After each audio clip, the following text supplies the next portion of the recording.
Final accounts of cooperative societies में last हमने proforma of profit and loss study किया था। आज के इस लेक्चर में हम बैलेंस शीट का जो फॉर्मेट है वो स्टडी करें। बैलेंस शीट का ये जो प्रोफॉर्मा है फॉर्मेट है, यहाँ पर भी previous year column liabilities current year figure, previous year figure assets current year figure. ये जो प्रीवियस ईयर अमाउंट का कॉलम है ये जनरली ब्लैंक रहने वाला है। तो liabilities amount current year, assets amount current year, यही मेनली हमारे काम का है। यहाँ पर अभी जो लाइबिलिटीज दी हुई है, जस्ट लाइक एक कंपनी का जो बैलेंस शीट होता है उसी तरह से ये बैलेंस शीट है। ये हॉरिजॉन्टल फॉर्मेट में बैलेंस शीट है, वर्टिकल फॉर्मेट नहीं है यहाँ पर कोऑपरेटिव सोसाइटी में। इससे पहले भी हमने स्टडी किया हुआ है। तो बैलेंस शीट लाइबिलिटी साइड सबसे पहले जो कंटेन है उसमें शेयर कैपिटल ये फर्स्ट कंटेन है। सो शेयर कैपिटल के जो कंटेंट्स है उसमें ऑथोराइज्ड शेयर्स, सब्सक्राइब्ड शेयर्स। तो इस तरह से ऑथोराइज्ड एंड सब्सक्राइब की डिटेल यहाँ पर देनी पड़ेगी। तो कोऑपरेटिव सोसाइटी का जितना भी कैपिटल होगा वो कैपिटल यहाँ पर स्पेसिफाई करना पड़ेगा। उसके बाद नेक्स्ट जो है, अगर कॉल्स इन एरियर्स है तो वो लेस होगा। Share capital paid up calculate करने के लिए called up minus calls in arrear paid up capital यहाँ पर रिकॉर्ड करेंगे। तो ये कॉल्स इन एरियर्स लेस करेंगे और कॉल्स इन एडवांस ऐड होगा। तो यहाँ पर पेड अप कैपिटल कैलकुलेट करने के लिए कॉल्स इन एरियर लेस करना पड़ेगा। कॉल्स इन एडवांस सेपरेट यहाँ पर दिखेगा, but calls in arrear less करने के बाद नेट पेड अप वो कैपिटल यहाँ पर कैलकुलेट किया जाएगा। तो शेयर कैपिटल ये जो पार्ट है ये मेनली हमारे लिए इंपॉर्टेंट है। उसके बाद नेक्स्ट जो है वो reserve fund and other fund. Number second Roman numbers है, Roman number 1 share capital, Roman number 2 reserve fund and other fund. तो reserve fund and other fund में यहाँ पर जो दूसरे रिजर्व्स है उसमें स्टैट्यूटरी रिजर्व फंड। ये जो स्टैट्यूटरी रिजर्व फंड है, हर प्रॉफिट अर्निंग सोसाइटी को अपने प्रॉफिट का 25% ट्रांसफर करना होता है इस फंड में। तो प्रॉब्लम अगर वो स्पेसिफाई करता है ट्रांसफरिंग टू स्टैट्यूटरी रिजर्व और transferring to reserve fund, then ये यहाँ पर स्टैट्यूटरी रिजर्व या रिजर्व फंड में ट्रांसफर की बात होगी। देन बिल्डिंग फंड है, स्पेशल डेवलपमेंट फंड है, आरडीडी। एक जो मेन चेंज है यहाँ पर, नॉर्मली हम ये करते थे कि डेटर्स से आरडीडी लेस कर कर बताते थे balance sheet asset side, but यहाँ पर आरडीडी जो है bad and doubtful debt reserve, that is RDD, वो reserve fund and other fund में दिखेगा, डेटर से लेस होकर नहीं दिखेगा।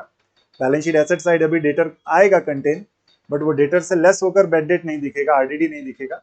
वो लाइबिलिटी साइड आरडीडी, एक इफेक्ट तो प्रॉफिट एंड लॉस में दिखेगा और सेकंड इफेक्ट जो है वो balance sheet liability side reserve fund and other fund में ये दिखेगा। ये एक मेन कंटेन है। इन्वेस्टमेंट डेप्रिसिएशन फंड, ये अदर रिजर्व्स में बहुत सारे रिजर्व्स है। डेवलपमेंट डिविडेंड इक्विलाइजेशन रिजर्व है, बोनस इक्विलाइजेशन रिजर्व है, reserve fund for overdue interest है, अदर फंड्स है। तो ऐसे बहुत सारे फंड्स यहाँ पर दिए हुए हैं। ये सभी फंड होंगे हर प्रॉब्लम में, ऐसा नहीं है। तो यहाँ पर बैलेंस शीट जो हम प्रिपेयर करेंगे, जितने कंटेंट्स उसमें होंगे प्रॉब्लम में, उतना ही ये बैलेंस शीट में कंटेंट रिकॉर्ड करेंगे। ये सब कंटेंट्स प्रॉफिट एंड लॉस में फॉर्मेट पूरा लिखना है, पूरे कंटेंट्स लिखने हैं, बट यहाँ पर ये कंटेंट पूरे रिकॉर्ड नहीं करने हैं। आगे चलकर जब प्रॉब्लम सॉल्व करेंगे तो उसमें आप देखोगे। नेक्स्ट जो कंटेंट है वो staff provident fund number 3। Liability side भी नंबर 3 स्टाफ प्रोविडेंट फंड है, एसेट साइड भी staff provident fund investment number 3 है।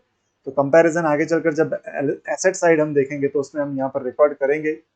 नेक्स्ट जो कंटेंट है number 4 secured loans. Then secured loans में डिबेंचर्स जो है ये एक मेन कंटेंट है। फिर उसके बाद loan overdraft, cash credit from banks. अगर ये सिक्योर्ड लिया हुआ कर्जा, अभी यहाँ पर बहुत सारे कंटेंट ऐसे हैं जो एसेट साइड भी होंगे और लाइबिलिटी साइड भी होंगे। तो लोन्स ओवरड्राफ्ट कैश क्रेडिट ये जो है एसेट में भी दिखेगा। अगर एक बैंक है तो उसके लिए एसेट है क्योंकि उसने दिया हुआ है ये कर्जा।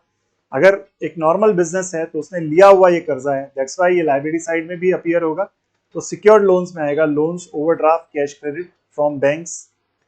लोन फ्रॉम गवर्नमेंट सिक्योर्ड अगर है तो ये सिक्योर्ड लोन्स में आएगा। नेक्स्ट अदर सिक्योर्ड लोन्स अगर कुछ है तो वो यहाँ पर स्पेसिफाई होंगे। इसमें से जो कंटेंट होंगे उन्हीं कंटेंट्स को हम रिकॉर्ड करेंगे, सब कंटेंट्स को रिकॉर्ड नहीं करेंगे। नेक्स्ट जो है अनसिक्योर्ड लोन्स है। अनसिक्योर्ड लोन्स में भी लोन कैश, ये भी यहाँ पर कंटेंट्स कंटिन्यू वही रिपीट होंगे, बट ये सिक्योर्ड अगर है तो यहाँ पर सिक्योरिटी में आएगा, अनसिक्योर्ड अगर है तो यहाँ पर आएगा। तो ये loan cash credit and overdraft from central banks, ये इस तरह से अनसिक्योर्ड है। फ्रॉम गवर्नमेंट, फ्रॉम अदर्स, तो इस तरह से अनसिक्योर्ड में यहाँ पर आएगा। इतने स्पेसिफिकेशन नहीं मिलते सिक्योर्ड है या अनसिक्योर्ड है, तो generally it will be recorded in unsecured loans, तो वो अनसिक्योर्ड लोन्स में ओवरड्राफ्ट और दूसरे कंटेंट्स हम यहाँ पर रिकॉर्ड करेंगे। नेक्स्ट एक मेन कंटेंट जो अनसिक्योर्ड का है वो बिल्स पेबल है, तो bills payable will be in unsecured loans, be careful. Next number 4 deposits है। अब यहाँ पर बात वही है कि अगर एक बैंक है तो डिपॉजिट्स बैंक के लिए लायबिलिटी है, लिया हुआ कर्जा पब्लिक से, जनरल पब्लिक से, so deposits accepted from public is a liability to bank. तो कोऑपरेटिव बैंक अगर है तो उसके लिए डिपॉजिट्स लायबिलिटीज है, उसमें फिक्स डिपॉजिट्स है, रिकरिंग डिपॉजिट्स है, थ्रिफ्ट और सेविंग डिपॉजिट्स है, करंट डिपॉजिट्स है, deposit of call, deposit at call है, शॉर्ट टर्म डिपॉजिट्स ही है ये एक तरह का। उसके बाद अदर डिपॉजिट्स है, तो यहाँ पर ये जो डिपॉजिट्स है ये बैंक के पॉइंट ऑफ व्यू से लायबिलिटी है। एसेट साइड में भी ये डिपॉजिट्स हो सकते हैं, बट एक नॉर्मल बिजनेस अगर उसने कहीं पैसा किसी बैंक में रखा है तो वो उसके लिए एसेट है, बट एक बैंक के लिए डिपॉजिट इज अ लायबिलिटी। तो यहाँ पर बहुत सारे ऐसे कंटेंट्स है जो एसेट में भी दिखेंगे, लायबिलिटीज में भी दिखेंगे, बट डिपेंड्स वो किस नेचर का बिजनेस है उस पर।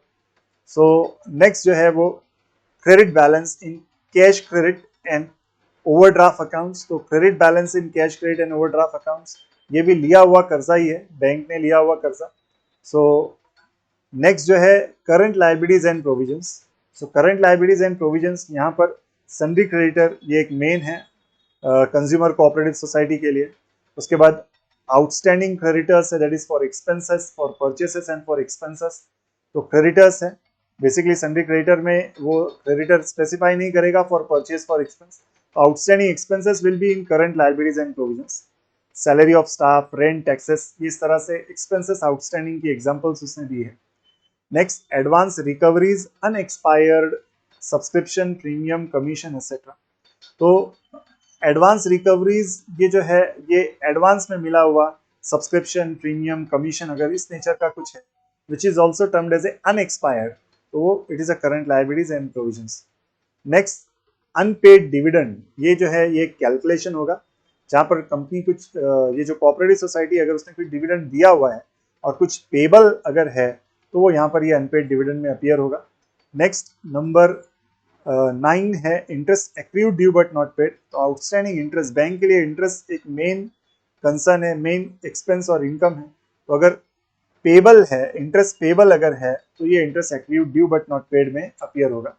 Other liabilities to be specified, उसमें फिर जो भी दूसरी डिटेल्स होगी वो लिखनी पड़ेगी। अदर देन यहाँ पर ऊपर जो दी हुई लिस्ट है अगर उसमें नहीं है तो अदर लायबिलिटीज में आएगा, जनरली इसमें कुछ होगा नहीं दूसरा। Profit and loss account, profit of last year, appropriation less करेंगे, करंट ईयर प्रॉफिट ऐड करेंगे और ये total profit and loss account यहाँ पर स्पेसिफाई करेंगे।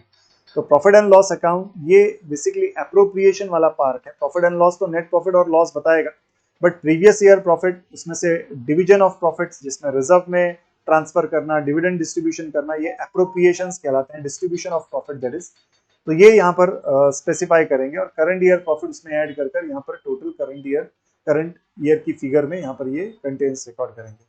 तो जो मेन कंटेंट्स है लाइब्रेरीज के उसमें शेयर कैपिटल है, reserve fund and other fund है, staff provident fund, secured loans, unsecured loans, deposits, current liabilities and provisions, unpaid dividend, interest accrued due but not paid, other liabilities और profit and loss. ऐसे 11 contents है liability side में। Now assets के जो contents है, अभी यहाँ पर एसेट्स जो है वो लिक्विडिटी के बेस पर है। करंट एसेट्स पहले है, फिक्स एसेट्स बाद में, इस तरह से।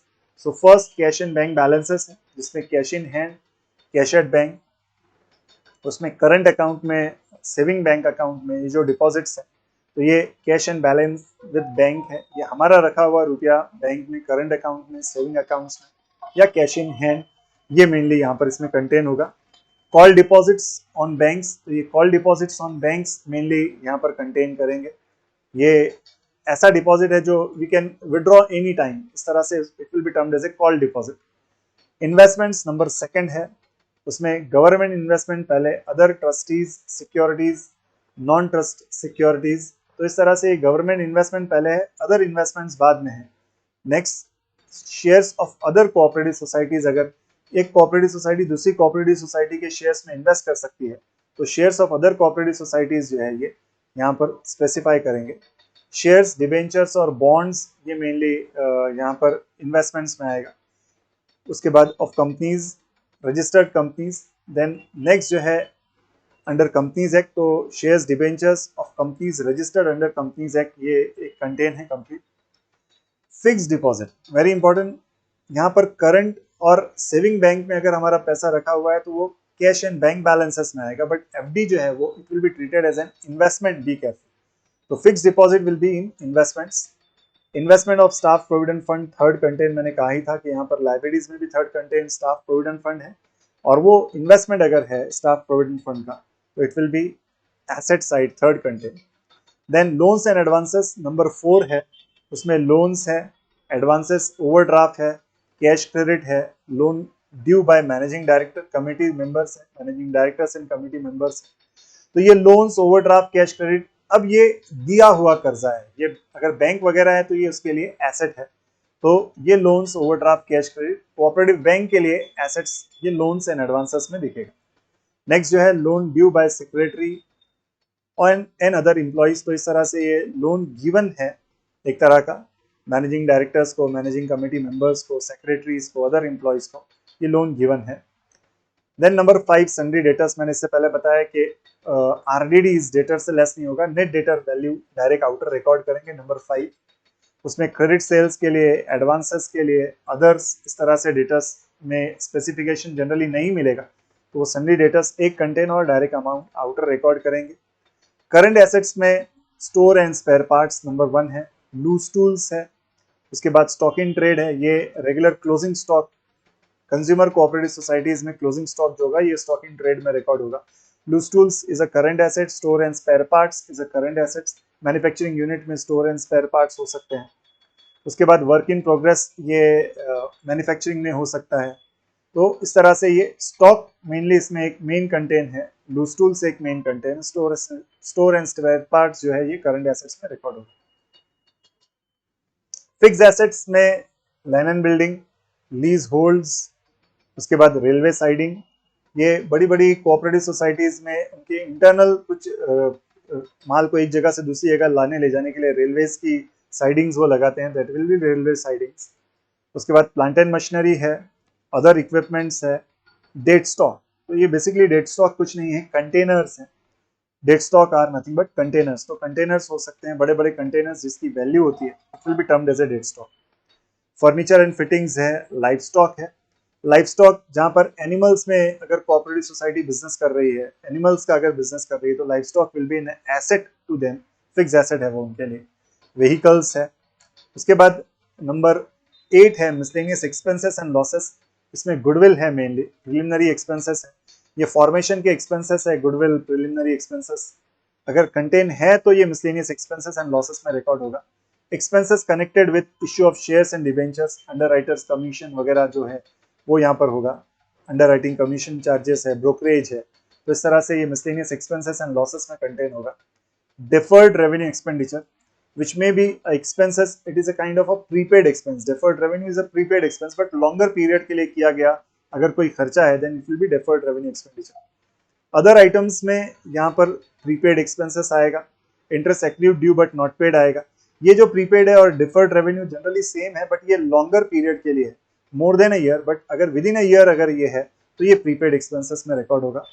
Interest accrued due but not paid, ये इंटरेस्ट रिसीवेबल है। अदर आइटम्स, यहाँ पर अदर आइटम्स में स्पेसिफाई करेंगे अगर कोई और दूसरे अदर आइटम्स हैं, अनयूज स्टेशनरी वगैरह हो सकता है अदर आइटम्स में, आगे चलकर प्रॉब्लम जब देखेंगे तो उसमें ये कंटेंट्स आएंगे। प्रॉफिट एंड लॉस, अगर लॉस है, एक्यूमुलेटेड लॉसेस है जो राइट ऑफ नहीं हुआ है, डेबिट बैलेंस, तो वो यहाँ पर स्पेसिफाई होगा नंबर 10, और करंट लॉसेस यहाँ पर स्पेसिफाई होगा। ये प्रीवियस ईयर के लॉसेस जो राइट ऑफ नहीं हुए वो है, और ये करंट ईयर का लॉस अगर बैलेंस है, profit and loss debit balance है, तो यहाँ पर एसेट साइड अपीयर होगा। तो दोनों में, लाइबिलिटीज में भी और एसेट्स में भी टोटल 11 कंटेंट्स है। एसेट के 11 contents cash and bank balance है, इन्वेस्टमेंट है, investment of staff provident fund है, loans and advances, sundry debtors, current assets, fixed asset, उसके बाद miscellaneous expenses and losses, other items, profit and loss and current losses, इस तरह से ये 11 contents है। तो आई होप आज का ये जो प्रेजेंटेशन था जिसमें मैंने बैलेंस शीट के कंटेंट्स को डिस्कस किया है वो आपको क्लियरली अंडरस्टैंड हुआ होंगे। नेक्स्ट अब एक एग्जाम्पल लेंगे और उसको फिर सॉल्व करेंगे। So thanks for watching.